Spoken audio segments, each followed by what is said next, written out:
Hi everyone, this is Max Heidrich from Germany. I'm 30 years old and I got into drifting with a friend. I started as a mechanic.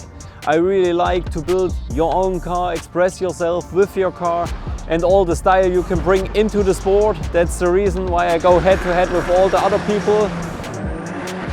I started in my young ages as a mountain biker. I was driving 4-cross, so it's nearly the same, 4 people against each other battling down the hill. So yeah, that got me into drifting.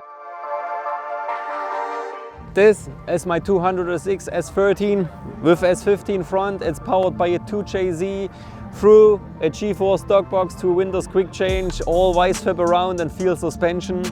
And yeah, it runs on E85 and makes 750 horsepower and 1000 Newton meters at the engine. I run a S13 because I start drifting in one. I have the most experience with this car and yeah, and a lot of spare parts over the years.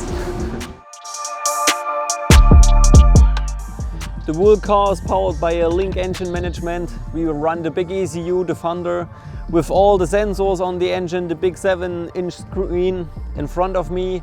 So here you can see the big screen in front of me. Now you can see the warning, the oil pressure is low because the car is not running. But it's directly in my face. There's a blinking LED in the corner, so I immediately notice that something is wrong in the car and I can shut it down, or we also have automatic shutdown if something big is wrong. So that's a really grateful feature for me this season, and yeah, glad to have it now in the car.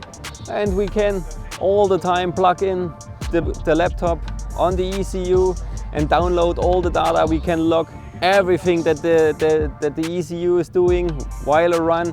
You have it with a time file, so you can scroll through, see exactly the data, what the car is doing in this moment, so we can find issues or some small problems immediately, or can change the map to run the engine on every track perfect.